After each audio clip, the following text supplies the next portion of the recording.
Welcome to the Echo Spotlight interview. I'm Paul McLean. And I'm Dave Dale. Today our guest is George Ringler.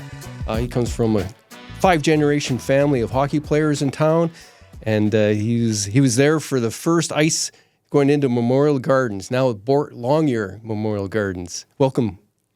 Thanks for having me, Dave. All right. Tell me about your family's history from the start of playing hockey in North Bay. Well, my father and my uncle Frank both played, was equivalent to senior A hockey. Now, this was back in the 40s. Mm-hmm. So when they finished playing, my cousin Ron Ringler and myself, we were the next ones to come along. We played in the 60s. Mm-hmm. Ronnie played for the Trappers, then he went on to the OHA and played for the Peterborough Petes and the London Knights. I played for the Trappers, and I guess our best success was the year we went to the Memorial Cup in 67-68. Mm-hmm. And we lost in the 7th game in Cornwall. So that was a great experience and something you never forget. And then after Ronnie and I, my two sons, Chad and Wade, both played hockey, AAA right through. And now I have two grandsons that are playing, one on the under-13 AAA team and one on an under-14 AA team. So we're at that point in our hockey history, we're running out of players. Oh, jeez. That's quite the story. Born with skates on, I guess, right? Yeah. I was skating at about 4 or 5 years old in the backyard of Brook Street. Brook Street. Oh, okay. Yeah, so my father always built a huge rink because we had a big backyard. Oh, okay. Plus, there was a rink across the street. It was called Brook Street School. Mm-hmm. And he used to look after that rink. So back in those days, it didn't matter what the weather was. You ended up being on the ice after school all day Saturday, all day Sunday. A little bit longer seasons than now, eh? Yeah, and you'd usually get ice about November. Mm. And we'd hope it stayed until the March break. Yeah. And usually the March break is when it started getting warm, eh? But you'd play outdoors. And back in those days, the only game you ever played, the championship game, was always held in Memorial Gardens. And that was the biggest thrill of your life because you thought you were playing in the Montreal Forum or Maple Leaf Gardens. And that's the only time you didn't play outdoors. Huh. So you earned it. Oh, yeah. A lot of cold feet and frozen hands. What other, so Memorial Gardens was the rink that would have been the main hub for all things hockey.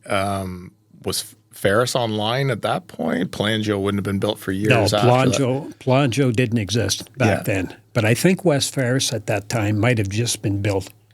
And that was always separate too, right? When we talked to Mike separate. Too, right? It was two organizations and everything. Okay. Yeah, two different municipalities even at that time. Yeah. Well, West Ferris had their own minor hockey association. Mm-hmm. North Bay had theirs. Yeah. So there was sort of a split there until they finally came together, and I don't know which year that was. Do you remember what zone you played in? Because North Bay had zones, eh? Well, I grew up on Legion Playground. Well, there you go. On Fisher Street. Right? Oh, Fisher Street. Right. That's the rink that I grew up on. Okay. Spent many, many hours there. And before the Gardens, the municipal rink or the big rink was over by King, right? It was on King Street. It was right across the street from the fire department. Right. My father and my uncle played in that rink. Oh, wow. That's where they played. Do you got any photos and stuff? Oh, I got photos in that at home of my dad played for the North Bay Blackhawks, the Powassan Hawks, and my uncle too. Mm-hmm. And there was a lot of great players then, but then a lot of them had been away at the war and all that kind of thing. Mm-hmm. But no, there was a lot of good players back in those days. I'd say you'd compare it today probably, because you got to remember back in those days, there was only 6 teams in the NHL. Mm-hmm. There was 6 in the American Hockey League. Uh-huh. So there was no other farm teams of another 50, 60 teams anywhere. So what happened was those guys, there'd be some of them that played that when the NHL had injuries and brought guys up out of the American League, they'd bring guys out of teams like in the North, the Sioux Greyhounds, Sudbury, and the Trappers or the Blackhawks, and they'd get a few games in the American League. There's quite a few guys. Do you remember what they were paid to be called up and play in the the old? Geez, no idea. Probably a pittance, eh? Oh, yeah, they wouldn't. But back in those days, too, of my uncle and my father, the CPR used to run a passenger train up to the Sudbury for the game and back after the game.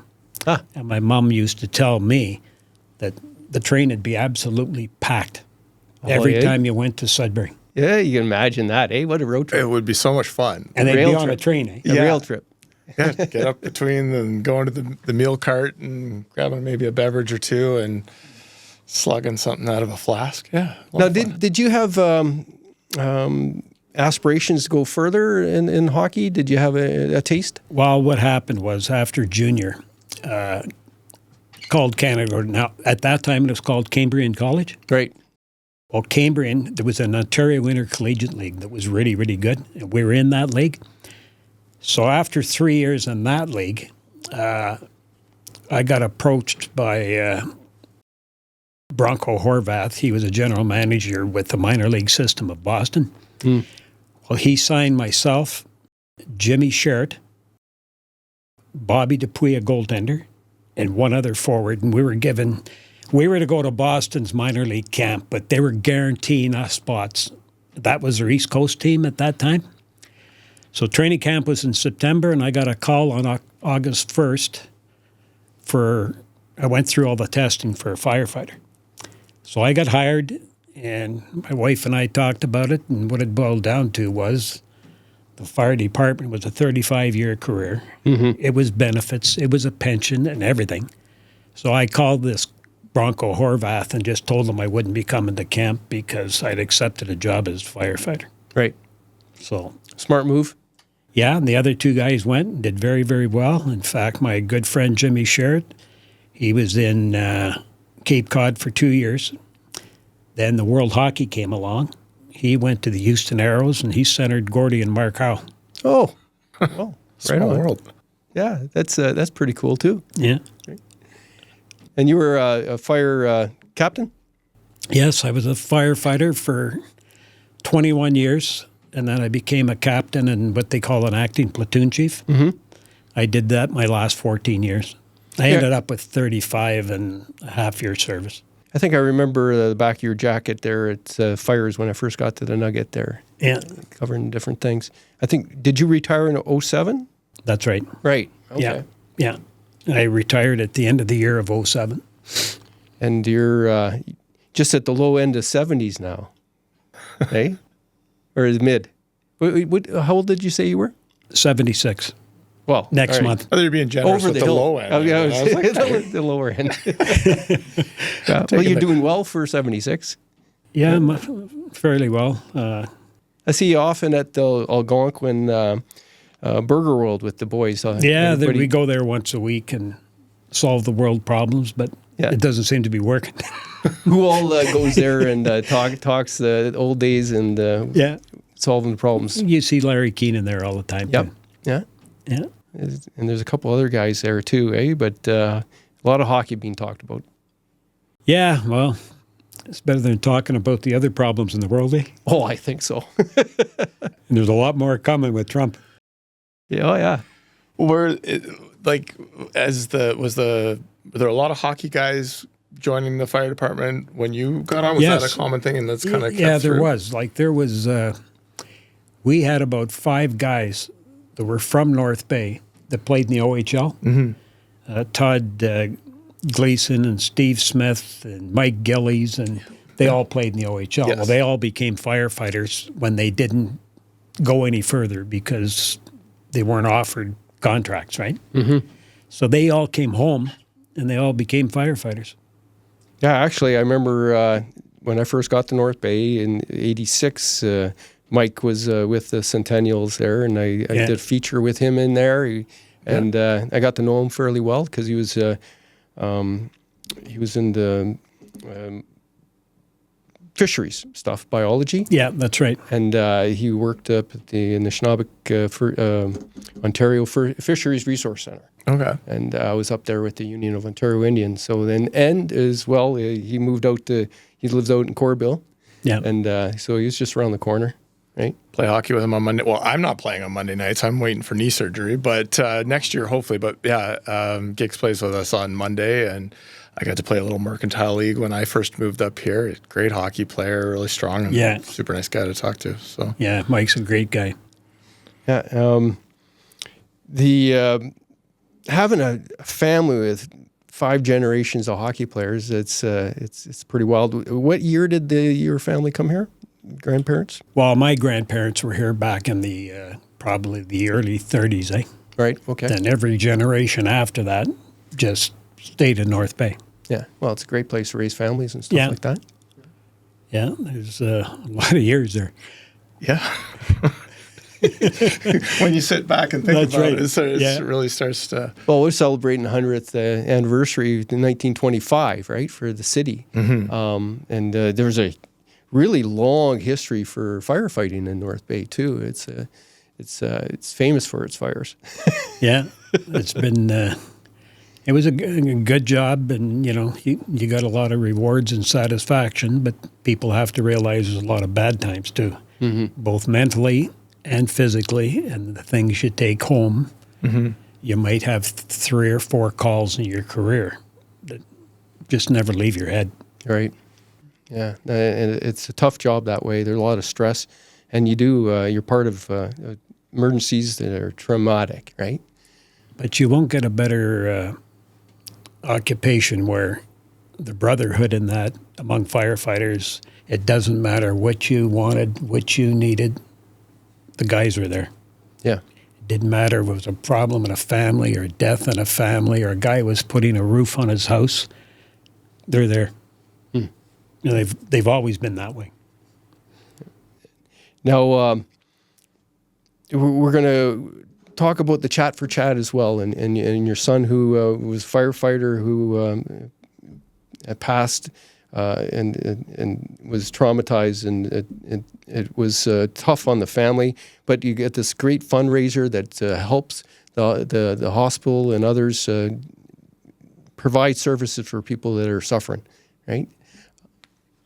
Yes, I think the Chat for Chad that was started by my son Wade and my daughter Dana, that was probably the best thing that's ever happened to us, after such a tragedy that tore our family apart. But they did it for Chad because he was the type, he was very generous. He was always there for people. He was out there to help anybody. He'd give the shirt off his back for anybody. So we're just continuing his legacy in the form of Chat for Chad, where we're turning around and, we've raised over $400,000 in the first 2 years. And this year will be bigger than the other 2. Sold out again. And, I think they're pretty well sold out again. And we did about 220 people the first year. I think 410, 420 last year. Well, this year it'll be over 500. And with that many people, but I can honestly say that you really find out how great a people and generous people live in this city. Because when you run into a situation like this, you see it firsthand, where people are just coming and helping us out, and sponsors and corporations, and it's growing so big that, it's beyond belief. We'll most likely after this year, we'll be way over 500,000 in 3 years. And we hopefully like to continue it and help people out, because my son Wade and my daughter, a lot of the money goes to the hospital. And then there's about 5 or 6 mental health organizations within the city. Let's say like Hands, Community Living, the hospital. Well, what they do is, depending on what you make, they all get a certain percentage. So everybody's looked after. A lot of it's for mental health for kids. And we just opened a beautiful lounge at the hospital from money we raised. And it's obviously built on a mental health floor where the people, instead of staying in their rooms all the time, they can go to this lounge, beautiful furniture, big TVs, laptops, and apparently they're living in there because the fact they had nowhere to go before. Right. And it's a very, very big room.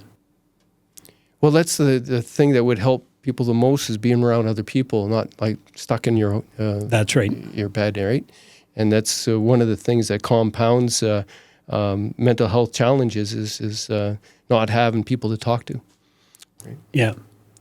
I think that's the best part about, the idea behind it. Like chat often, chat whenever, talk about. Yeah. It's getting that message out because I think so many people, I don't know whether you don't feel confident that your problems are worthy of somebody else's time or attention, but it's like you said, you've got this caring community that we're a part of and we're so lucky to be it. And you're talking about brotherhood of firefighting and, the relationship of hockey.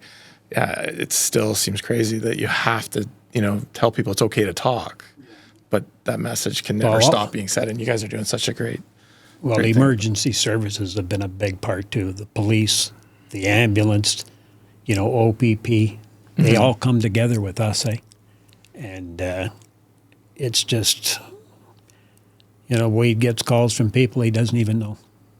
But they've had a history in their family of mental illness. And my daughter, she's in senior management at the hospital in mental health.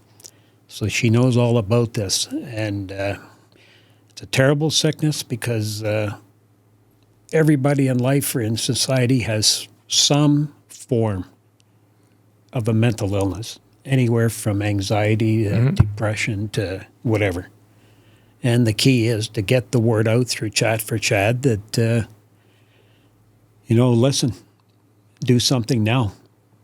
Now, we're going to put links into past podcasts that we had with your son and the organizers of Mr. Deacon for the organization. We did a couple last year. We're going to have links to supports for people who need somebody to talk to and some examples of people talking about being able to survive the depressions that they have incurred or experienced through talking with people. It's a very important thing. And hats off to you guys for putting your family out there to do something, make something out of that terrible circumstance. Well, hopefully we're helping a lot of people are dealing with mental health problems. And if you can save one life, that means everything. Well, over the years, we've lost student athletes to depression and suicide. And it's an always occurring thing. It won't be going away. It's not going to be solved. So what the matter is trying to find ways of providing supports and helping people that do come forward, right? And say they just need to talk, right? Yeah, well, that's the big thing. Years ago, people, if they had an issue with mental health, they would never say a word or feel ashamed to say something to them. But nowadays, it's out there in the open with everybody. And people aren't scared to talk about it anymore. And people show respect and empathy for those who do, instead of in the past where it was, you get blackballed if you're considered somebody that was depressed. Yeah, and people could weaponize it and use it, hold it against you. So and so's not up to it because of it. So, well, why aren't they? Like, let's talk to them. How can you provide that support? So, and you see places that are evolving to deal with PTSD within its ranks. I know paramedics that have deal with it, and the police services are looking at it as something that they need to address and provide supports for and to make room for in their things. So I think we're making headway as far as the whole topic goes. It's a tough one. Well, the fire department and the police department both deal quite a bit with PTSD, just because of the things you see and the things you come up, and then it gets in your head, I remember talking to a firefighter that suffered PTSD from a collision. He was one of the ones on scene first, and it stayed with him forever. Like he just can't shake it. Yeah. I mean, something that someone might hopefully never have to experience, but maybe experience once in their life. And as firefighters and first responders, you're there seeing that, like you said, 3, 4, 5, 6. How many times throughout a career do you have to bring that home? And That's right. But it's sort of funny because back in my career, we dealt with the same type of thing. Nobody even knew what post-traumatic stress disorder was. Where today, over the last 15, 20 years, it's become a lot more common and people talk about it like, yeah, I'm suffering from this. I was talking to an individual that's suffering it and just trying to understand how it impacts them. And what he was saying is that he'd be driving out to a scene, driving out to a call, and the anxiety would just start to build. Would make him useless for the time he was needed when he get there. So he's trying to deal with that, which must be really tough. Young guy, family to raise, pressure. Yeah. Well, when the alarm goes off, the nerves and the adrenaline start right away when you get in the truck. So you can imagine if you get to a call and let's say you enter a house fire and you find 3 or 4 fatalities. Well, you know, there would be guys that would come back to the hall and read a book. Guys would come back and have their supper.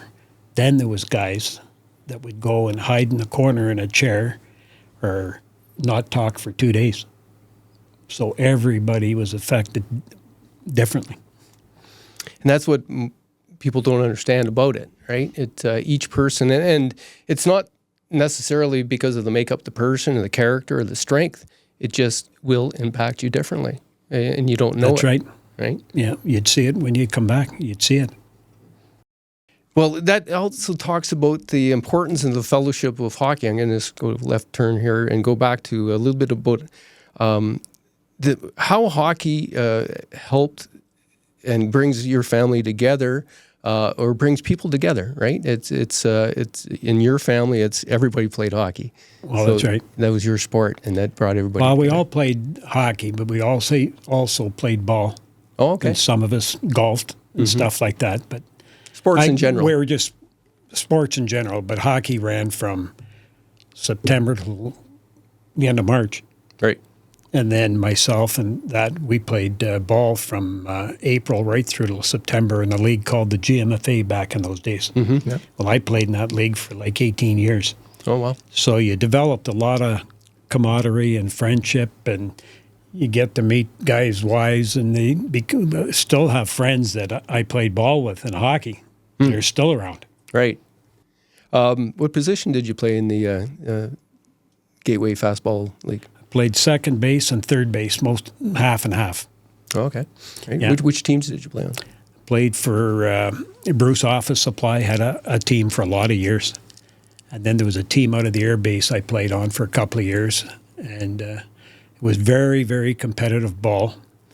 You'd play Sunday, Monday, and Wednesdays.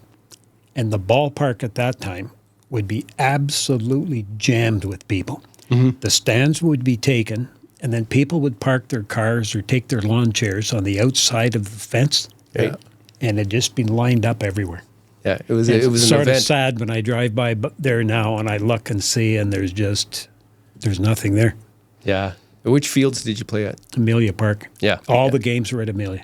Yeah, it's an excellent venue for ball, right? it is. And that's one of the things with baseball we're looking at. We were fortunate enough this year, it kind of came out as a surprise because there's somebody who had booked at the field we normally would use, which is Kelly and Hanley over at Palangio.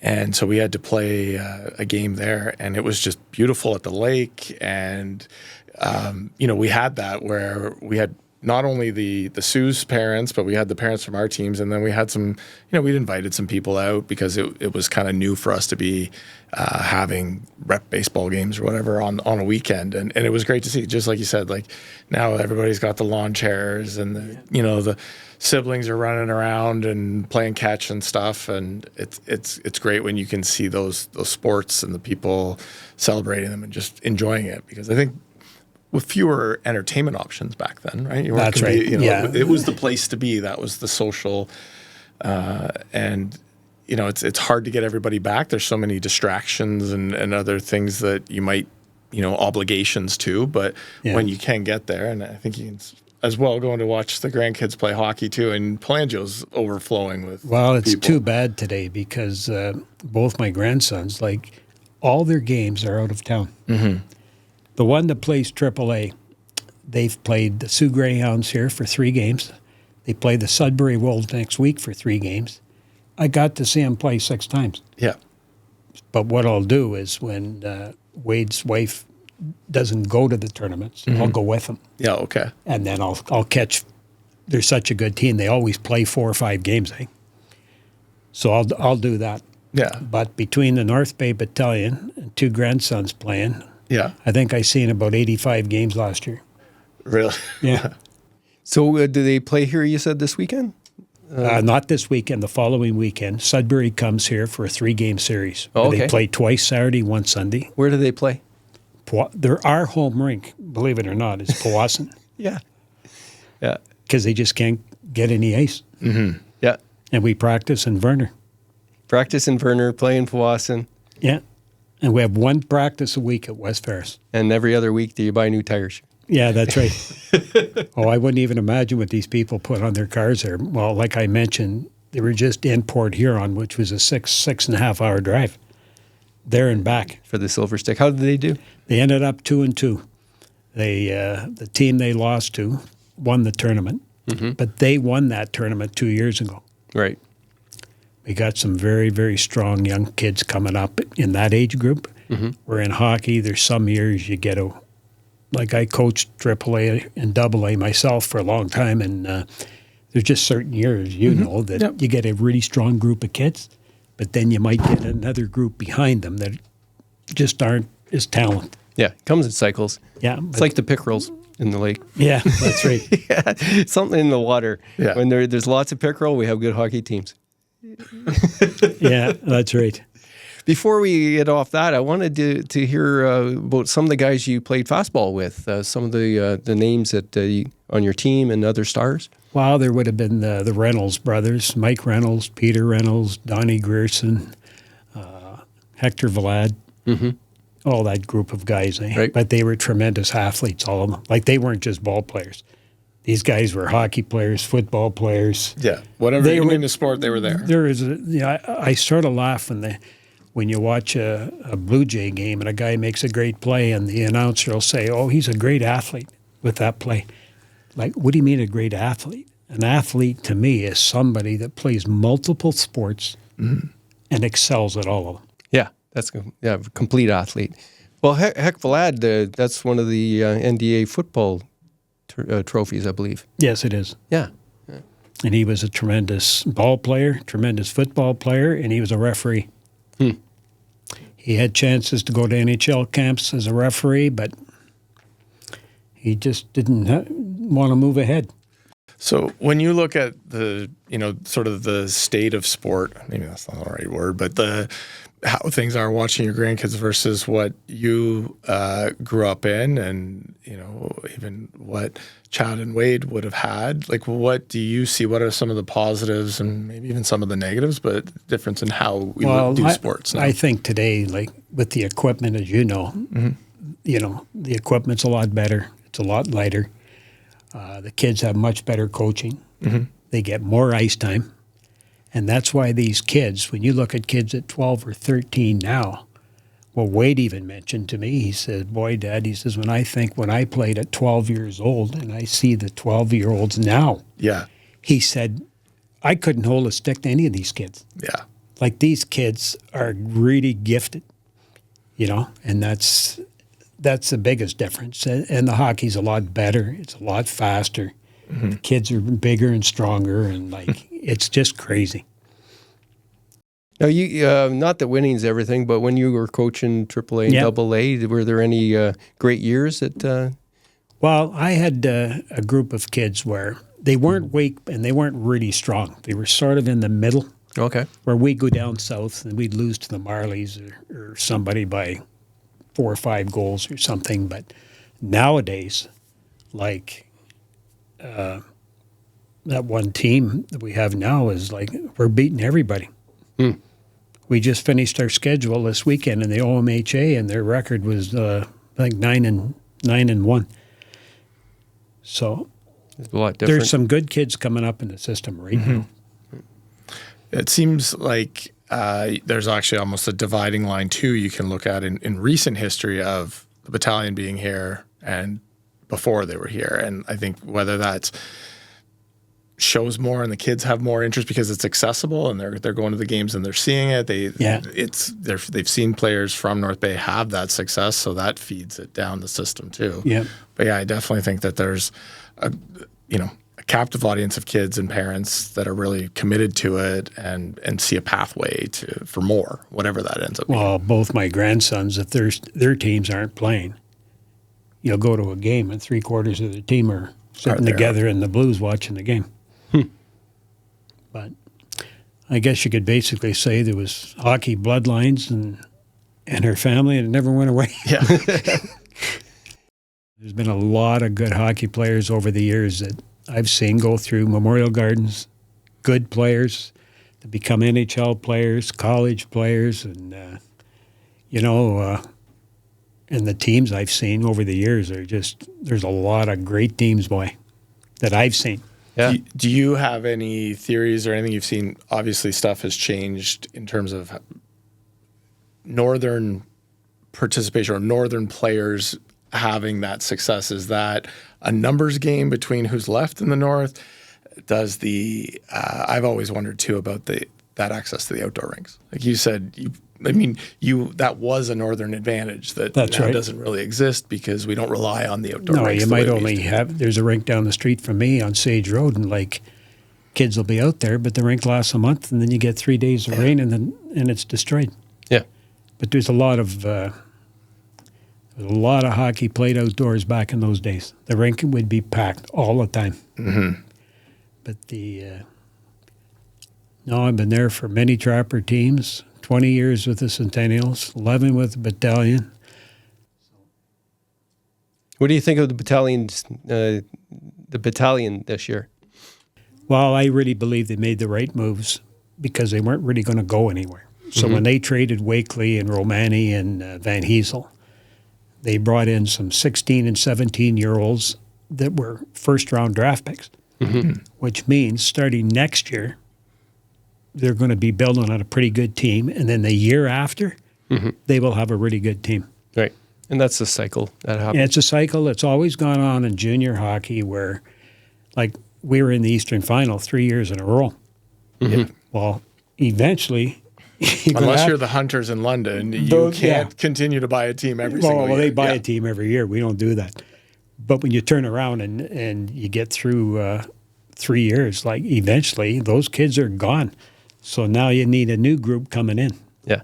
I think they'll be good the next 2. Even right now, they're playing well, considering that they don't have any veterans. They got a lot of 17-year-olds and 16-year-olds. But I think their coaching staff is fantastic. I think they got the right mix there now at from the head office on down. I would agree wholeheartedly as well. I think really a lot of things going in the right direction. Yeah, they got great coaching. I believe Adam Dennis is probably the best general manager in the OHL. Yeah. I think he was runner-up last year, but he makes a lot of good trades. They develop a lot of great players. Right on. Do you ever? I'm a big Lakers fan. Do you ever get out to any of that? I don't know why. I went to 1 or 2 games last year, but I don't go regularly, and I really don't know why. I think I'm probably burnt out from the other. Oh yeah, you're From all over the place, right? From the kids in battalion games. Yeah, I think they have a doubleheader this weekend in Waterloo, and they're having a tough season. They're up against some top talent, and I try to plug them as much as I can. Yes. Go guys! They got a lot of local guys on the team. That's why I really like the Lakers and the OEAs. Is whenever they can, they have local players on there. Yeah, that's important to have. Because even back in the Trapper days, we only had, I think it was 2 guys on the whole team that wasn't from North Bay. Huh. It was really, truly local. A local team and drawn from. Yeah. And that's why you had big support, because everybody knew Somebody this guy or that guy or somebody else who was playing. Eh? Yeah. Who was the coach in 67, 68 for when Abby you were playing? DeMarco. Oh, okay. Right. And then What was he like? He was a good coach. He was successful the year we were there. And then I don't know what happened, but he got fired the next year at Christmas time, and they brought in a guy called Don Hogan, who was a pro player from North Bay. Oh, okay. So he took over for the rest of the year. All right. But no, Lou Ferrelli, there was a group of 5 guys that owned the team. Oh, okay. And then who were they, if you remember? Lou Ferrelli, Jim Kelly, Ed DeLatta, Leo Labine, who played in the NHL. Yep. Who's the other one? Oh, Moreland, Bill Moreland. Oh, okay, right. So those 5 owned the team. But that first year they did very well because you couldn't get a ticket anywhere.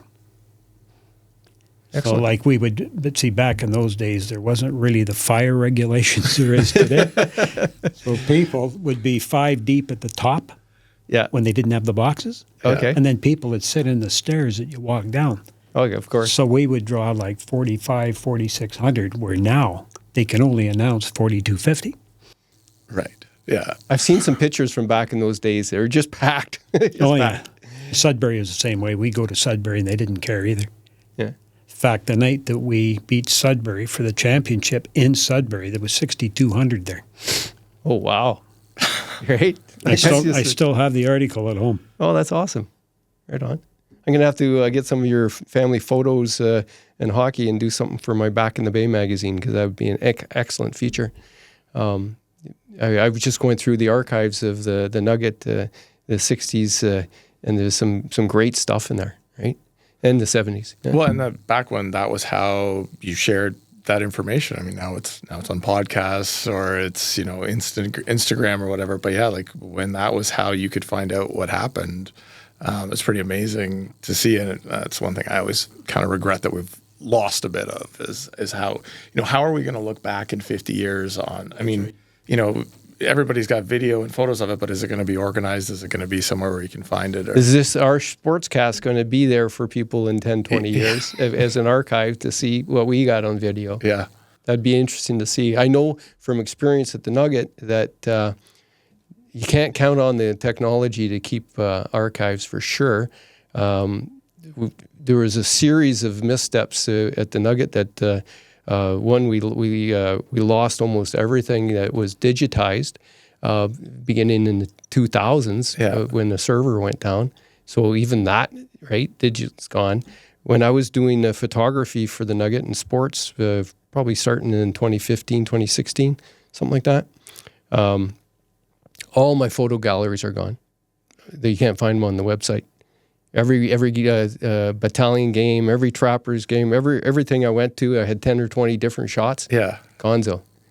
Unbelievable. Right? It's when you switch over websites, the new company doesn't care about the old company stuff and things get lost. So the archiving of our digital stuff is probably something we should really take seriously if we want to have that treasure going forward. Well, I guess the biggest hockey secret in our family was the connection that we had to Gordie Howe. Oh, and do tell. Well, my uncle from Detroit, he played in the minor baseball farm team of the Brooklyn Dodgers. So when he got out of baseball, he became a cop in Detroit. Well, they used to take boarders of the Red Wings, plus my cousin married a Detroit Red Wing. Oh, okay. So then my aunt, Dorothy Ringler, she's in Gordie's first book, she got to know Colleen really well, and they got really, really close. So Colleen looked after all Gordie's business stuff, but it was so bad she needed somebody, so she brought my aunt on board. So she worked for Gordie. So what would happen in the summer, they'd come up here in July and rent a cottage for a month. They'd take me back to Detroit like I was 16, 17, and I'd spend the month of August there. Oh. So we used to go over to Howe's all the time and swim in his pool. And it was pretty neat. Like, and Gordie was just, he's one of the greatest players to play, but he was also just a great man. Like if you sat here and met him, you'd think you'd known the guy for 20 years. Yeah. He didn't talk much about hockey, but so one year, you guys probably wouldn't remember this, but North Bay had a pro team in the Eastern Professional League. I wanted to ask you about that. So yes, I do. I'm very interested to know more about that and how long that lasted. Now the team only lasted 1 year. Yeah. So in I believe it was 62, the Detroit Red Wings came here and played an exhibition game. And they went out there and sort of floated around. They won 5-1. So that morning, there's a knock on our front door. Here's Gordie Howe, Norm Ullman, Alex Delvecchio. They get out of this taxi, and they were coming to see my mother, who they knew well, because she'd be in Detroit all the time. And she'd be at Howe's, eh? Oh, okay. Well, I couldn't even talk. I was about 11 years old, and they sat down and stayed an hour and had muffins or tea or that. Then they took a taxi back to the rink at noon hour because they played at 2 o'clock.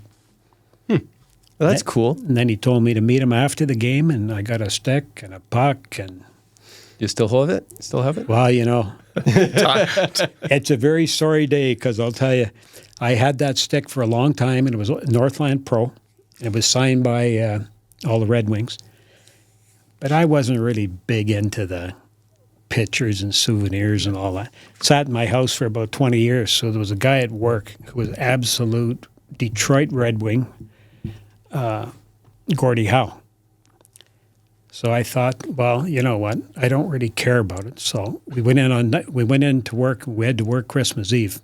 So I took the stick and I gave it to this guy. Well, he actually thought like he'd won the lottery. I bet. Oh, he did. Because to him, that meant everything. Yeah. I wish I would have kept that stick because I could probably sell it for $25,000 right now. Who was the guy you gave it to? Fraser Monroe was his name. He was a firefighter on my shift. Yeah? Is he still with us? No, he passed away last year. But he was just Detroit crazy. Well, I wonder if somebody in his family got that and maybe we can't find it.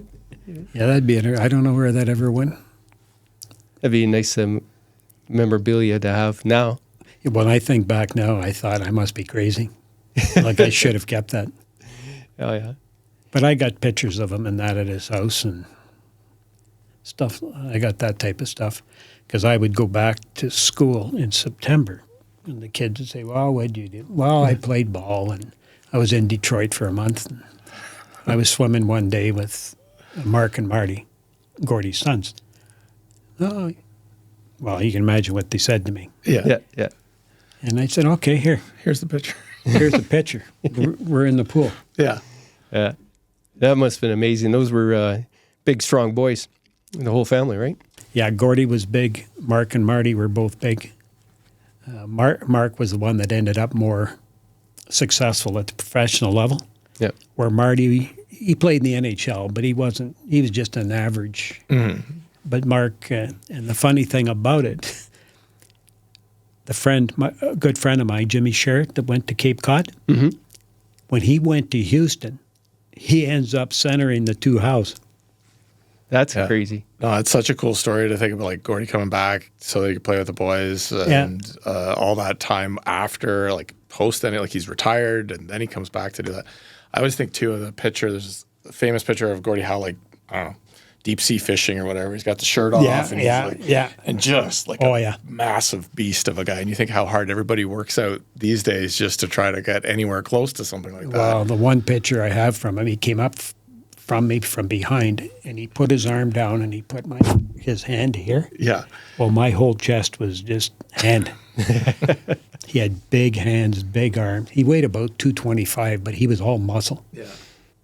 Oh, that's crazy. Him. The other one I always think of too, there's a Tim Horton. I don't know if he's baling hay or something. Yeah, I seen that picture. Yeah, and these guys, you think of that, the off-season regimen of needing to work because it wasn't enough just to get by on your salary. That's right. And then, what you would have had to do to maintain training camp was so that you could get back in shape. But a lot of these guys were still in some shape. But it's just unbelievable what hockey's become, or sports in general, for the year-round specialization and everything that you have to do to. Well, my aunt told me that the best year Gordie ever had financially, he made $20,000 a year, and he was the highest paid guy in the NHL. Wow. $20,000. If he was alive today and playing, he'd be making $15 million. There's a really great story that then turned into a movie about the forming of the NHL Players Association. And Gordie Howe's, it's like, I mean, this is depicted with just using actors and stuff now, but it was really interesting. It's called Net Worth. And one of the things they talked about was it was the players kind of coming to the realization of how the owners had kind of been screwing them over. So there's parts in the scene where they're like actually counting the seats in the arena because they don't match what they're actually reporting. So the owners were under-reporting. I mean, there was obviously collusion. There was only 6 teams, and 2 of them were owned by the same family, essentially. Chicago, Detroit had a bit of a connection, and they were boxing arenas first. But one of the things was talking to Gordie Howe and explaining, like saying how, who would have been, is Jack Adams, I think, Yeah, Detroit yeah. would have been. And like they would be like, okay, Gordie, this is the most expensive, you're the highest paid player in the league. Don't tell anybody about it because we don't want to embarrass the rest of the guys. And there you go, good old Saskatchewan boy, heart on his sleeve, there for his teammates, and he's being bamboozled by these owners. And if it wasn't for Colleen, he probably would have been taken more advantage of. But yeah, they were paying guys more money, but just not telling Gordie Howe that. And then finally, Ted Lindsay, I think, is one of the big drivers, but all those guys were troublemakers, got traded away to their different teams as the NHL tried to protect it. But yeah, it's unbelievable to think how far they've come from that stuff. Yeah, well, with the market cap in the NHL now, boy. Yeah. It just shows you and proves how much money these owners were making. Because they keep up in the market cap, but they're still making money. Yeah, that's crazy.